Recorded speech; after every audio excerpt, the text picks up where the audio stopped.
Hello my friends, Amy Esther here, and today we are doing my December health update. I have tried to film this like 8 times now, and something keeps interrupting, whether it's children or getting sick or I've started this like 4 times. So hopefully today we get through this whole video and we're in this kind of casual setting because I just had to pull it out and get this video done for you because it wasn't going to get done any other way. So if you're new here, I do a monthly health update, which is my personal health, and I share with you what happened that month. So we're just going to talk about me today. I do share lots of tips and tricks for people living with chronic illness all over my channel, but once a month I just talk about myself, and you guys seem to like it. So here we are, and I'm going to share with you what happened this month. It was a big one. You guys, a lot happened this month. So let's get started.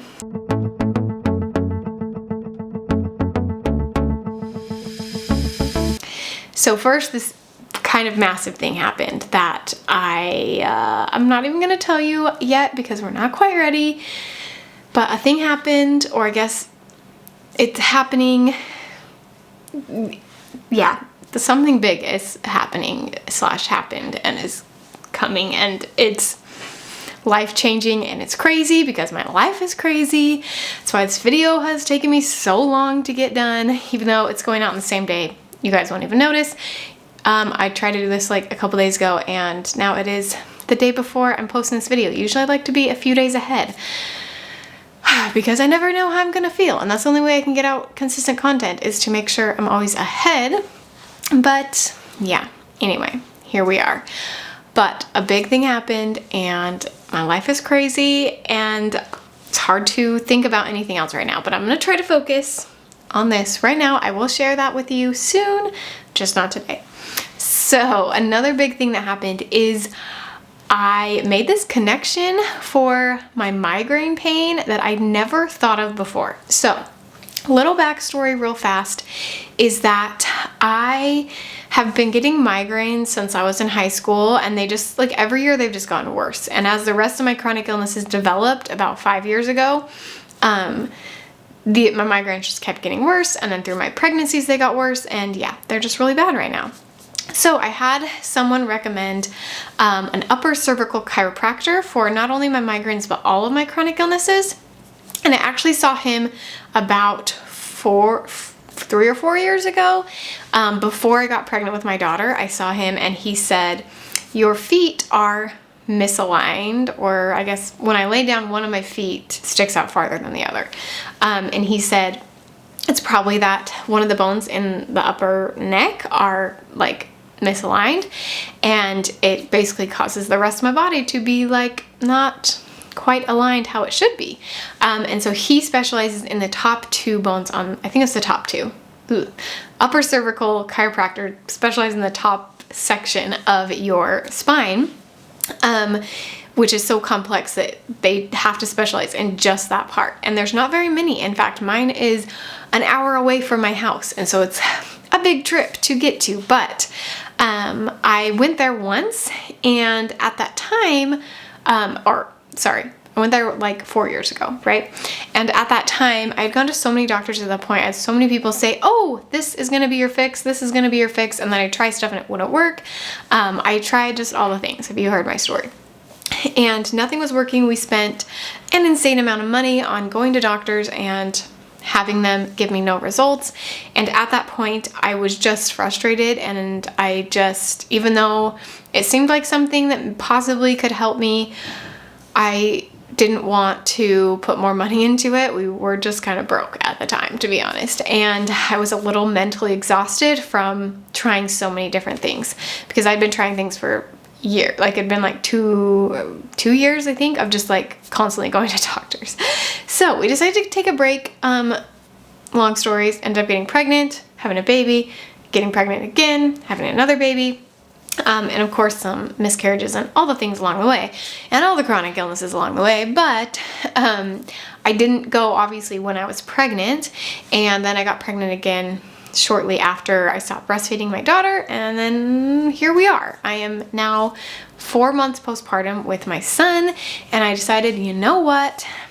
I should try that again and just see, because my migraines have been getting so much worse. So point is, I went to this chiropractor again and he said, yep, it's gotten worse, probably because of pregnancy and nursing and things getting just getting worse. And he said, this should help your migraines if we do this correction. And then he asked me a few questions about all my chronic illnesses and things, and I kind of just lumped my chronic migraines into my other chronic illnesses and just like, oh yeah, it's just part of my story. But really, my chronic migraines started a lot earlier than the rest of my chronic illnesses. My chronic illnesses started in 2016, so what, 4 years ago? 5 years ago? 5 years ago. And I just lost my train of thought. Brain fog. Okay, what was I talking about? Oh, and my migraine started about 10 years ago when I was in high school. So when he was going through these questions with me, he said, have you ever been in an accident, like a car accident? And I was like, well, yeah, but it was like 10 years ago. And then it just like hit me, like, wait a second. I got in this bad car accident, and basically what happened in the car accident, real quick. We were driving, my friend was the one in the driving, I was in the passenger seat, and then a car hit this way, so like right where I was sitting. And my neck hurt when the car stopped moving and the EMTs were asking me what's going on. My neck hurt really bad. And so they actually put a neck brace on me, stuck me in the ambulance, sent me off to the hospital. It's actually a crazy story. I should tell you guys sometime. If you want to hear the whole story, it's crazy because I was by myself and I had left my cell phone in the car and I didn't know if anyone knew where I went. It's a crazy story. Anyway, we'll have to tell that another time. But basically it was pretty bad because like they put me in the ambulance and sent me to the hospital. And then of course they do as doctors do, as I've learned over the years, that they just said, oh, well, it looks like you're doing okay, so we're just gonna send you home, just rest for a couple days. If it gets worse, come back. Isn't that what they always say if you go to the emergency room? I mean, most of the time. They're like really good at saving your life if you're bleeding out. But if you're just like having pain, they're like, oh, if it gets worse, come back. So they sent me home and I recovered over the next week or so. And then I didn't think anything of it with my migraines, but now that I look back, my migraines started in high school and I was in that car accident. I was probably around 16, so I was in high school. And then I was like, wait a second. I bet that's why I have had migraines, is that my neck alignment got thrown off. And what my chiropractor said is that usually if this is the problem for your migraines, it's on one side. And that's exactly, all my migraines come here. They all come up from my shoulder and like upper neck area. And yeah, I was like, oh my gosh, why did I never make this connection? And of course I could have gotten this fixed 4 years ago and I didn't, because I had tried so many other things and I was just annoyed, but that's okay because now I'm here and I'm hopefully getting it fixed. So I went there on Monday. It is Wednesday as I'm filming this. And so that was my first appointment. Tomorrow when you guys are watching this, so as you're watching this right now, I will be at my next appointment where I do my first correction. And then I think he said I had like 12 to 15 appointments after that. So I will keep you guys updated on all of that. But it made me really hopeful because he said it was pretty bad and my migraines have been getting worse and they always are on the same side, and I guess we'll see if that comes to anything. But I'm really excited about this chiropractor because he seems very knowledgeable. He also recommended that I do the keto diet for my stomach issues. He said that a lot of SIBO gets worse with carbs, which I mean, I already knew that because sugar and carbs just make me feel crappy, but everything makes my stomach hurt. So keto is like one of the few diets I haven't tried yet. And I actually planned on doing keto in January, like starting tomorrow actually. I was gonna start keto because if you guys have been watching, I've been doing, I guess I haven't posted it yet. Okay, soon coming will be each month I am doing a 30-day challenge for myself to try out different treatments and things to see if they help me. So this month I've been doing exercising every day. I did an exercise challenge where I exercised every day. That video will be coming out like a recap of how the month went and whether it worked or not and made me feel better. And then next month I was planning on doing keto because after I talked to this doctor, he's like, oh, keto might help you. But then I realized I was nursing and I just thought, you know what, I should wait until my son is at least eating solids, just because whenever I start a new diet, it's hard to get enough calories in, especially something so restrictive like keto. So I'd planned on starting tomorrow, but I think I'm actually going to wait. My son is 4 months old, so technically we could start solids now. I like to do baby-led weaning, which is where you don't give them, what's it called? Baby food, like pureed baby food. You just give them whole foods, but it's best to start that when they're like 5 or 6 months old. So hopefully in a couple of months I will start keto and I will try it for you. This month though, I'm going to do meditation or mindfulness. I haven't decided which one, or maybe I'll try both. But I'm going to try to meditate or do some kind of mindfulness exercise every day for a month and just see how it goes. So point is, keto is coming, but not quite yet. And my chiropractor said that this fix of my upper cervical stuff could help other things. It could help my stomach. There is a gut-brain connection, as you probably know if you have dealt with any gut issues and done any research on that. So he said that's possible, and that's actually why I got recommended to him, not even for my migraines. Someone recommended it just for overall all my chronic illnesses. But he kind of said don't plan on it helping everything else. For sure though, it should help my migraines. Based on what I told him, the car accident I was in, it should help my migraines. So we will see. I will keep y'all updated on my chiropractor appointments. I'm very excited about that. It's one of the few things I haven't tried. I've gone to naturopathic doctors or whatever you call that, where they give you the supplements and stuff. So they're chiropractor doctors that kind of do like holistic stuff, but I haven't actually tried chiropractor where they just adjust you. Okay, anxiety update. That was my big one for last month, as I was having the worst night terrors and anxiety, and I will say it is getting so much better. So I've created a couple videos for you. They're coming out next week on anxiety, one all about anxiety, and then one about how to manage it. So I think Tuesday and Thursday next week I will have some videos out for you about anxiety, and then I have one about night terrors also coming out in January, at the end of January. So look forward to those, because I'm definitely doing a lot better, and I think my night terrors were linked to my anxiety. And in my last health update, I had a couple people say, hey, you've been having a lot of nausea and you've been really anxious, like could those be linked? I think they were, because as my anxiety has gotten better this month, my nausea has also gotten better. So I really think that some of those physical symptoms that had been pretty severe over the past couple months have been from my anxiety. And I have been sleeping a little bit better. My son is sleeping a lot better now. He doesn't need to eat at night, and so my husband has agreed to help me in the middle of the night if he does wake up. However, he's been doing really good recently, and I've been doing some exercises and activities before bed to help me to sleep better. So I have been sleeping better. I wouldn't say I'm 100%.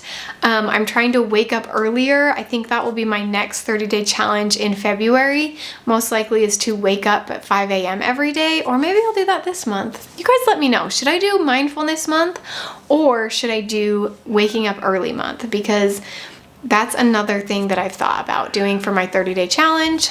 Let me know in the comments below.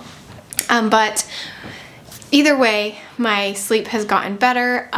Again, not perfect, but we are working on it. So I will have some videos about insomnia, about not sleeping well coming out. My husband, he's getting the baby now, if you hear that in the background. My husband actually has had pretty severe insomnia in the past, and he has gotten over it and does not struggle at all anymore. So I want to do a video with him. So if you guys have questions about insomnia specifically, let me know in the comments below. And I will also do a video about chronic pain and sleep. That's not necessarily because you have insomnia, but you just have a lot of pain and it's hard to sleep. So both those videos coming out, so let me know in the comments below if you have any questions about them. Another thing that's actually gotten worse this month is my dry skin. I talked about that before. It's gotten to the point where like it hurts to wear clothes, and maybe this is too much information, but I want to just wear a thin t-shirt to bed, but I have to nurse, and so I have to wear tighter clothing, and it is just it kind of hurts and I just want to not wear a bra to bed. Okay, that's it. That's what I want to do. But because I'm nursing, I can't, and it just, my skin hurts because it's so dry. I've always had pretty dry skin. My hands, you probably can't even see them on there, but they're like cracking. I've started wearing gloves while I do the dishes. I mean, COVID's not helping because I wash my hands so much, and my dry skin, my eczema is just getting really, really bad. So if you guys have any remedies for dry skin, I mean, of course I try lotion, but my skin is so sensitive that there's very few lotions that don't irritate my skin. It's a struggle. So let me know what your recommendations are below. So really, I would say I'm doing a lot better this month. Like, this was a really good month for me. I do think my exercise has been helping, and I'll go into detail about that in the next video. I did have one really bad day where I was so incredibly sick. In fact, I filmed a little clip. I can't decide if I'm going to like post it or just maybe like share a little piece of it the night that it happened, but I basically exercised without eating enough, and it just like, I don't know what happened, but it like shot my body. I got so dizzy. I mean, I don't even remember what happened, but I'm just gonna read my notes. I said I was dizzy, shaking. I don't know if I said passed out. I don't know. I don't remember actually passing out, but I think I might have felt really like I was gonna pass out. Like I was walking and my legs were giving out. So I don't even really remember what happened, but because it was kind of a blur, you know, when you guys have a flare and it, like your brain fog is like, I don't remember what happened. But basically I remember walking and like my legs giving out because I was so fatigued and tired and my blood wasn't circulating well. And so I found that I have to eat very regularly, or I have problems with my blood sugar and then also my blood pressure and my heart rate if I'm not drinking enough water, and I'm trying to exercise without doing those things. It's just not good. So anyway, and by the way, when I exercise, my exercise this month has been 5 minutes a day at minimum. So don't think that I'm doing like these huge long exercises. That day was a 5-minute workout, and yeah, it was not good. So I think that's everything. Oh man, I feel like I missed something, but I guess it was just a good month. Oh, I did write gallbladder attacks, mild gallbladder attacks this month. I'm thinking about getting my gallbladder out next year. I've thought about it for a long time, and I think that I'm going to probably do that next year once I'm done nursing. I don't know, we'll see, but I have had some gallbladder attacks recently. So you guys, it's been a pretty good month. Things are getting better. I'm of course still sick all the time. I know I said my night terrors are better. I definitely had one last night, so they're not like gone, and of course my pain's not gone, and I'm still having flare-ups randomly, but it was better this month. I think, to me, anxiety and depression are harder for me to deal with than physical pain. So when I can get that under control, I do so much better. So anyway, you guys, I better go. I'm not feeling super good right now. I think I need to go lay down, but I will see you on my next video.